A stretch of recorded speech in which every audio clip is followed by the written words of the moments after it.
never known someone like you. Tangled in love, stuck by you. Found a clue, don't forget.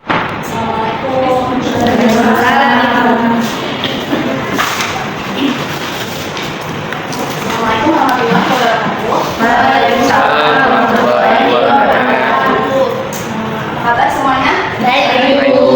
Ya. Semoga kita selalu dalam hubungan Allah Subhanahu wa Ta'ala. Nah, sebelum kita mulai berdoa dulu ya. Angin itu boleh kami doanya? Doa ya semua.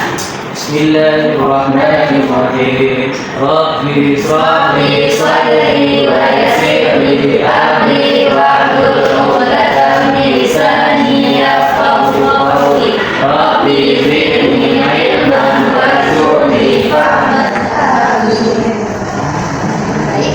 Sebelumnya saya mau tanya, apa di sini ada yang nggak hadir?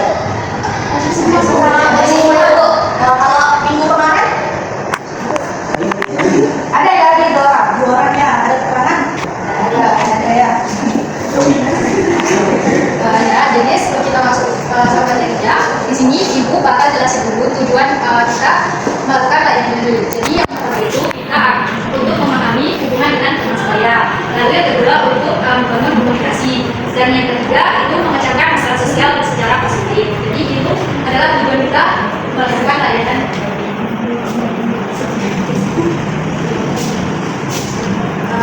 Baik, sebelumnya untuk langkah-langkah kegiatan pada layanan yang kami laksanakan hari ini, itu yang pertama tentu saja kita kami akan memaparkan mengenai meningkatkan hubungan positif dengan teman sebaya.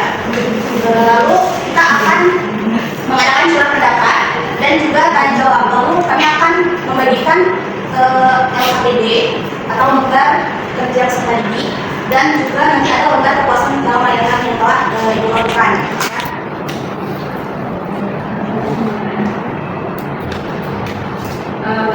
Diharapkan sebelum kita mulai materinya, kalian harus jadi dulu ya. Kalian harus memperhatikan. Nanti kalau misalnya ada yang ditanyain, tanyain. Dan kalau misalnya ada yang apa, ditanya juga atau yang disampaikan. Oke? Oke, siap mulai. Sudah dulu. Nah, jadi penjelasan topik pada hari ini adalah meningkatkan hubungan positif dengan teman sebaya. Sebelumnya saya mau tanya, ada nggak yang tahu definisi teman sebaya itu apa? Nggak harus definisi umum yang sudah ada. Apa sih umuran dulu? Kemana seumuran, seangkatan? Nah, ada lagi? Sefrekuensi. Sefrekuensi, full.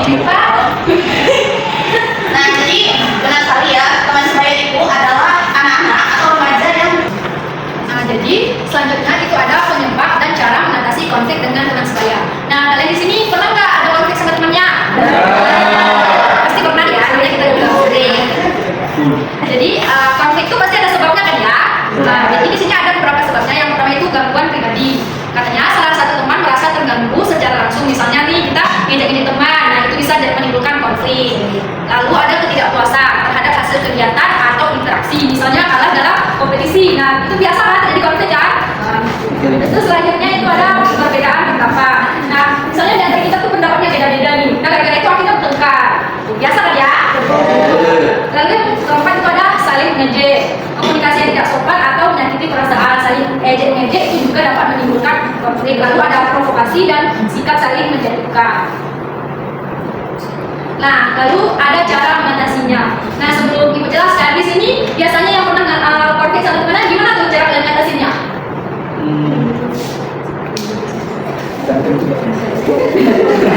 Katanya tadi sering konflik, tapi kok nggak tahu cara mengatasinya? Atau bermusuhan. Nggak ada cara belum menemukan mungkin cara. Atau kalian nggak tahu nih cara mengatasinya gimana? Tahu lah sebenarnya. Soalnya dia yang problematik. Oh dia yang problematik. Yang lain gimana? Dia aja bu, kita di sini. Itu khusus yang udah best.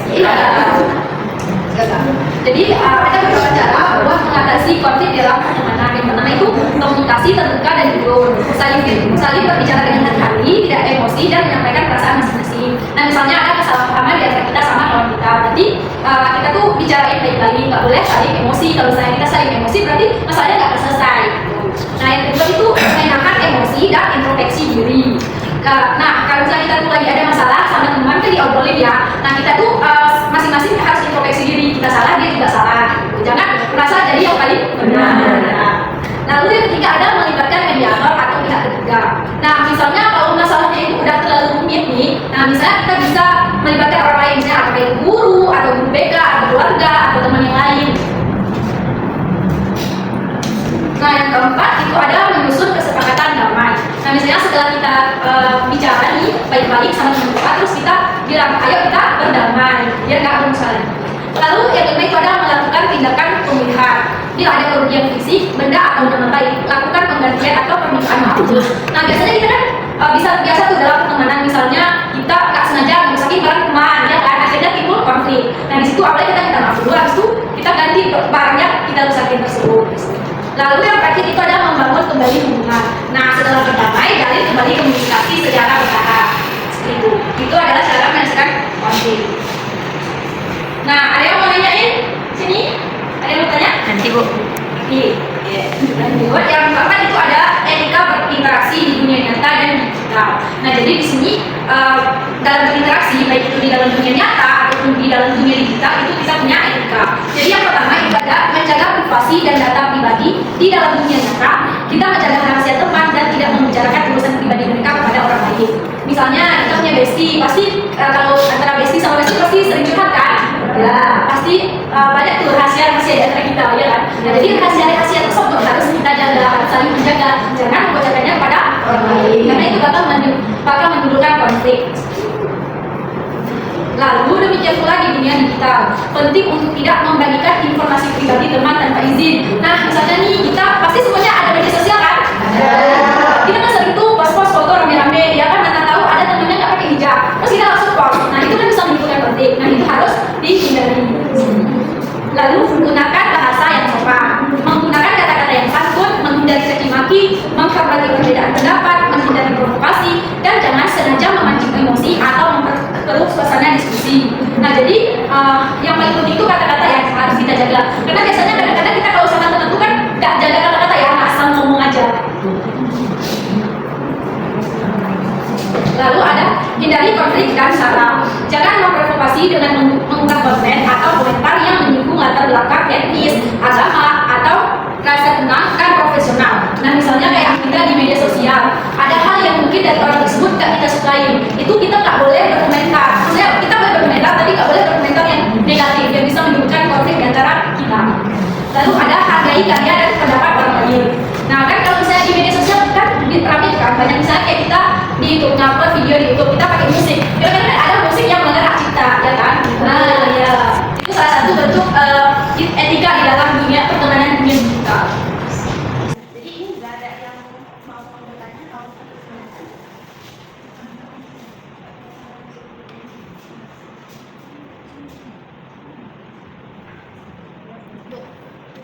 kalau misalkan kan teman kita kan jahat gitu kan, jadi dia jahat gitu, kayak suka nyukain kita sama teman-teman yang lain gitu, jadi kan kita malas teman kerja, tapi sama guru disuruh baikkan, itu harus baikkan atau enggak?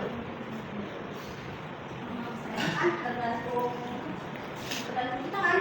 Kalau misalnya kalian tinggal terus orang bilang kamu cobain aja bener apa nggak bisa kan, kayak ya kamu bakal kalian juga gitu. Nah, kalau memang kamu merasa kayaknya emang nggak luar dia berteman sama dia, kayaknya bakal lebih impuls nih, kayaknya dan itu bakal kasih banget capek.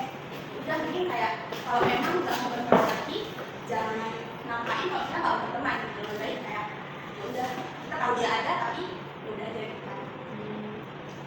Terus Bu, Ada lagi yang mau tanya? Di depan ada nanya? Ada Bu, kan di slide sebelumnya coba tolong ini kan ada tuh cara kan yang cara mengatasi permasalahan sama teman. Nah, yang di poin ketiga tadi kan Ibu bilang bahwa menetapkan mediator atau pihak ketiga jika konflik sulit kalau misalkan cara mengatasi sendiri. Bukannya tadi karena di situ nggak ada teman, tadi Ibu sebut ada kalau misalkan kita nggak bisa ngatasin sendiri, ngatasinnya sama teman gitu. Bukannya kalau kita kompromi sama teman, makin permasalahan itu makin menjadi-jadi. Tolong jelasin. Sekian. Itu kita kalau misalkan ini masalahnya udah terlalu kompleks gitu kan, nggak bisa kita selesai sendiri, tapi ada minta bantuan teman lagi atau kita misalnya kita minta bantuan teman, tapi kita ada dulu temannya kayak mana, sekiranya teman itu bisa membantu menyelesaikan konflik kita, nah sama dia kita minta bantu, bukan sama teman yang makin memprovokasi kita untuk bertengkar gitu. Kami setelah kita mendengarkan mendengarkan penjelasan dari paparan materi hari ini. Jadi ibu akan membagikan lembar kerja peserta didik. Nah di sini kan ada nama, kalian tulis nama kalian dan juga kelas, di sini ada kelas. Nah soal pertama, apa yang dimaksud dengan teman sebaya? Itu nggak harus materi yang kalian dapat dari sini. Mungkin dari kalian mendengarkan dan juga sedikit membaca paparan dari PowerPoint yang sudah kita tampilkan tadi, kalian punya aspirasi sendiri nih, punya pendapat sendiri. Apa sih teman sebaya itu? Lalu yang kedua, mengapa rasa saling percaya, toleransi, dan keterbukaan itu penting dalam pertemanan? Lalu yang ketiga, bagaimana etika interaksi berteman dalam dunia digital dan cara menangani konfliknya? Baik, langsung saja ibu berikan ya.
Balisa.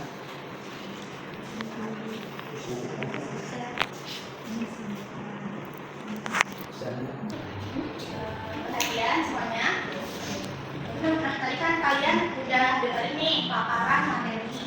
Lalu kalian juga udah mengisi LKBD. Kita tadi juga sudah melakukan pendapat dan juga tanya jawab. Kalian juga isi lembar proposal layanan. Nah sekarang saya mau satu orang yang memberi kesimpulan dari materi hari ini. Bu. Oke.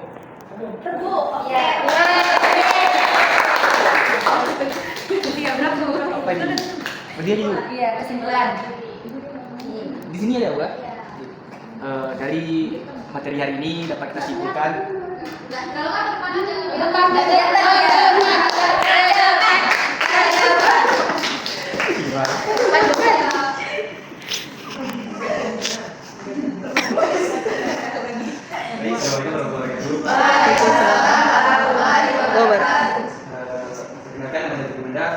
jadi saya ingin menunjukkan materi atau pembahasan hari ini. Jadi teman-teman dapat kita simpulkan bahwa teman sebaya itu adalah teman yang sebaya. Itu diganggu.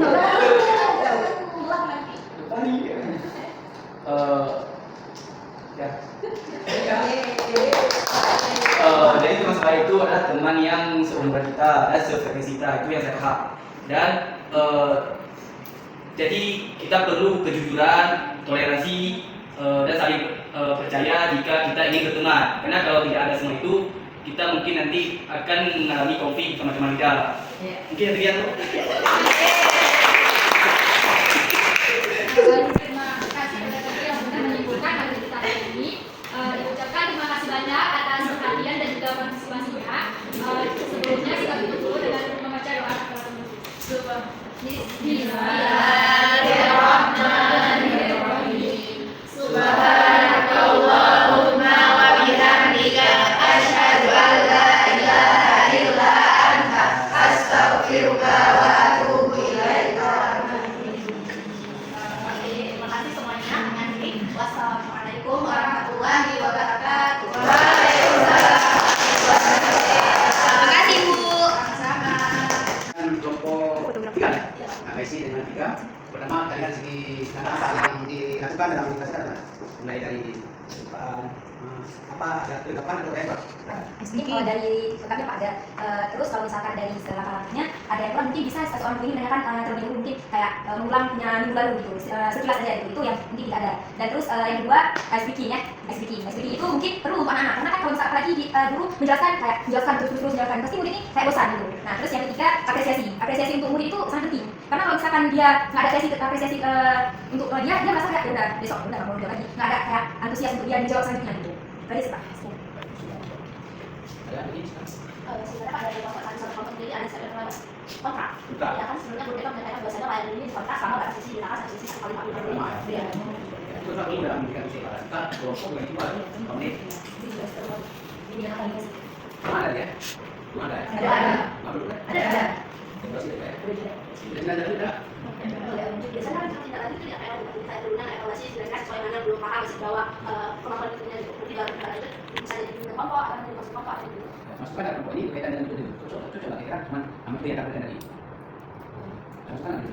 Kalau misalkan ada pakai operasi learning, kalau misalnya ini karena itu kurang sesuai, maksudnya bisa bertanya pakai operasi learning. Jadi ada kasus dimana nanti siswa ini dari kelompok jadi selain untuk menganalisis juga diketahui itu kemampuan persediaan untuk berdiskusi dalam lainnya. Terus tadi sana akan terus menasihat ini malah anak ya.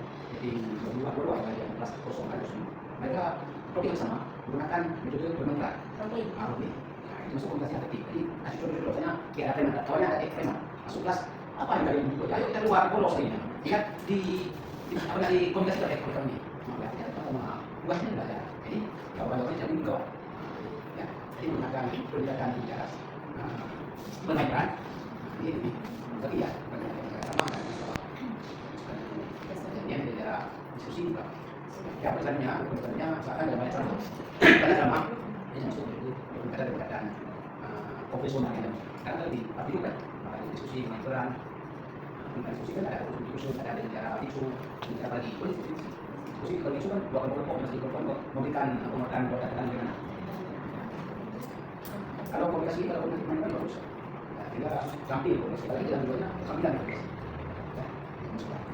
udah sunat kat tempat ni kelompok ada satu kota ada dua sunat hasil hasil pertemuan dari itu dari media dari masalah dari sekolah awal itu ya ini yang dulu akan baik sebagai proses yang masalah langsung katanya pada saat langsung tampil sebagai praktik ya kepada guru kemudian di kelas nanti akan disuarakan seperti itu oke ya sudah lebih siap ya dari segi kuasa diri sudah sulit karena pada saat kita tampil depan kalau tidak kuasa diri ini semua hilang ya karena pada saat tampil sekarang itu yang pasti hilang karena jadi itu kita kuasa diri sehingga proses itu Don't forget to kiss